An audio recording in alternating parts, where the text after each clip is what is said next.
चाहे वो राम उपासक हो, शिव उपासक हो, कृष्ण उपासक हो, जगदम्बा उपासक, अपने इष्ट को सर्वोपरि मानना और किसी के भी इष्ट की निंदा न करना और उसको नीचा ना दिखाना, अपने लिए अपने इष्ट को सर्वोपरि मानना,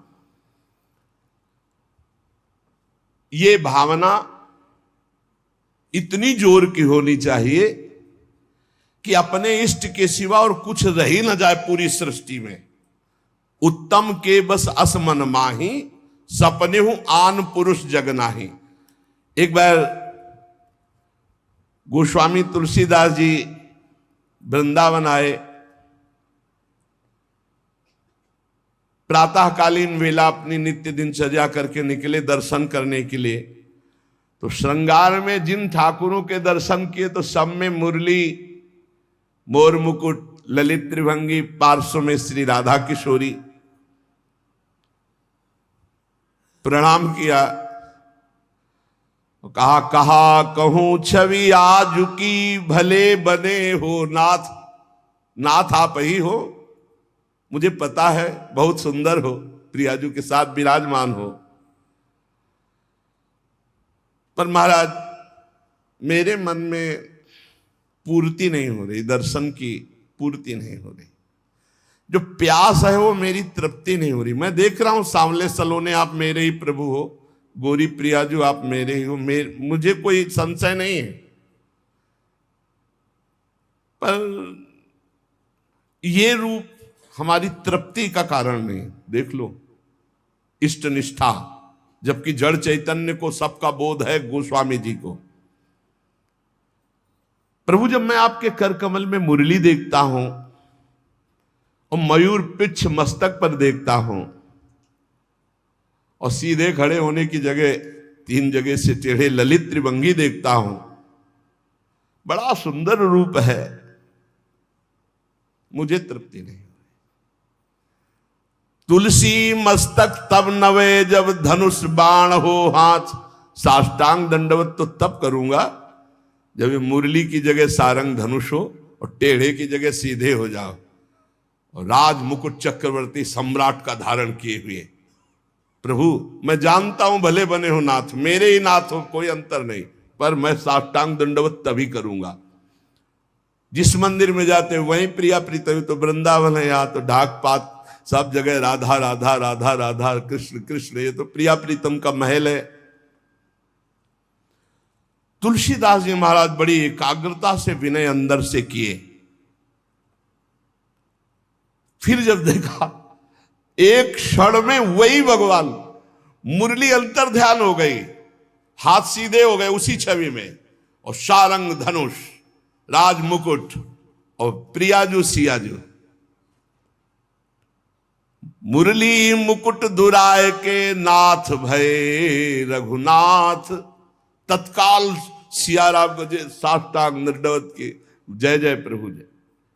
इतने बड़े महापुरुष ने यह सिद्धांत स्थापित किया, यद्यपि प्रभु आप ही हो, कहा कहूं छवि आज की, भले बने हो नाथ, पर तुलसी मस्तक तब नवे जब धनुष बाण हो हाथ। ऐसे अपने इष्ट देव की निष्ठा होनी चाहिए।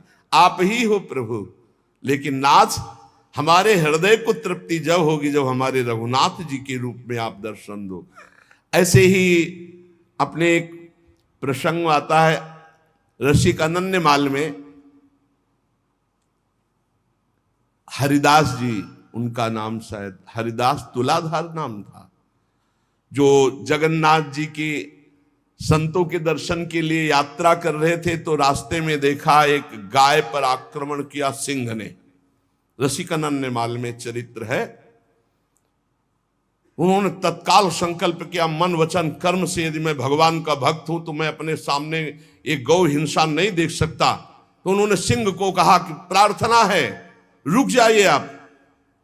भजन के प्रताप से सिंह रुक गया। भजन का बहुत बड़ा बल होता है। और कहा मुझे खा लीजिए, लेकिन गाय को नहीं खाने देंगे हम, आप कृपा करो। मैं ये नहीं कहता कि आप अपना पेट ना भरो, मांसाई से पेट भरो, लेकिन मुझे खा लो। सिंह ऐसी दृष्टि से मानो देखा, उनके हृदय में आया कि अच्छा मैं बूढ़ा हूं, तुम्हारा पेट नहीं भरेगा, तो मेरे जवान लड़का, बस मुझे कुछ समय दीजिए, मैं लौट के जाता हूं, अपने पुत्र को साथ लेके आता हूं, वो हष्ट पुष्ट जवान है और मैं, दोनों को खा लेना, गाय मत खाओ। भजन का बड़ा प्रभाव होता है। सिंह शांत हो गया, वो लौट के आया, अपने पुत्र से कहा मैं वचन दे के आया हूं सिंह को, वो गाय को खा रहा था, अब आप चलो और हम दोनों को वो खाएगा, उसका पेट भर जाएगा। ये देखो, धर्मात्मा पुरुष की संतान, उनका पहली बात तो पिता आज्ञा का पालन होगा, और दूसरी बात गौ रक्षा के लिए हमारे प्राण जाएंगे। आज हमारा जन्म धारण करना सार्थक हो गया, और पिताजी चलो आगे आगे वो चलने लगा। जब वहां पहुंचे, प्रार्थना की, बिल्कुल वैसे सिंह बैठा था, गाय जा चुकी थी, प्रार्थना की मुझे खा लो और मेरे बेटे को खा लो। बड़ी जोर से गुर्राया सिंह, दहाड़ा, आंख मूंद के बैठ गए। थोड़ी देर देखा कि आक्रमण ही नहीं हुआ, तो जब देखा तो शंख चक्र पद्म गदा धारण की हुई भगवान नारायण, तो उनका अच्छा परीक्षा ली जा रही थी। प्रणाम किया और कहा प्रभु आप, और उदास हो गए। तो उनका तुम प्रसन्न होते हुए भी उदास कैसे हो गए? बोले प्रभु मेरे नेत्रों को बान पड़ गई है, निकस कुंज ठाढ़े भये, हरिवंश महाप्रभु के शिष्य थे, निकस कुंज ठाढ़े भये भुजा परस्पर अंश, श्री राधा वल्लभ मुख कमल निरख नयन हरिवंश। मैं जानता हूं मेरे ही प्रभु पर मुझे प्रसन्नता नहीं, अगर मुझे प्रभु प्रसन्नता देना चाहते हो तो उसे, वहां तत्काल जो शंख चक्र गदा पद्म धारण की हुई भगवान नारायण थे, अंतर ध्यान हो गए, वही तत्व है ना, तत्काल प्रिया प्रीतम के रूप में नेत्र शिर आ गए। एक प्रसंग आता है प्रियालाल ब्रज लीला के अंतर्गत, एकांतिक कोई वार्ता करना चाहते थे समस्त गोपी मंडल के मध्य में, तो अंतर्धान हो गए। पूज्य भाई जी से हनुमान प्रसाद पोद्दार जी ने लिखा है। अब सांकेतिक कुंज में जाकर लालजू विराजमान हो गए, प्रियाजू दूसरे मार्ग से उधर चली और गोपीजन दूसरे मार्ग से। गोपीजन वहां शीघ्र पहुंच गई और देखा लालजू ने कि गोपियां आ गई। अब क्या करे, तो दो भुजा बढ़ा ली। भाई जी ने लिखा ब्रज लीला के अंतर्गत, वही श्याम सुंदर है, पर दो भुजा बढ़ने का नजदीक गए, बस नेत्रों से प्रणाम किया और कहा हे भगवान नारायण हम पर कृपा करो, हमारे प्रीतम श्याम सुंदर मिल जाए, और आगे बढ़ गई। दो भुजा बढ़ा ले से कोई प्रियता नहीं किसी गोपी के हृदय में। पर जब लाडली जो उस कुंज में प्रवेश किए तो महाराज कोशिश करते रहे कि दो भुजा रख ले, लेकिन अंतर्धान महामाधुर्य रस प्रवाहिनी श्री स्वामिनी जी की दृष्टि, बस मुरली मनोहर द्विभुज। तो यहां अनन्यता, उपासक में जितनी अनन्यता आ जाएगी उतने इष्ट देव की समीपता का उसे अनुभव होने लगेगा। अब इस अनन्यता को हम कैसे प्राप्त करें, तो कह रहे नाम जप के द्वारा। भगवान नाम जप में इतनी सामर्थ्य है कि अन्य अन्य आश्रय, अन्य अन्य जगह जो गया हुआ मन है वो लौटकर अपने इष्ट में अनन्य हो जाएगा। दुख मरण दारुण में भी तुम मधुर दिखाते मोहन रूप, होता सब विस्मरण एक बच रहता चिन्मय मोद अनूप।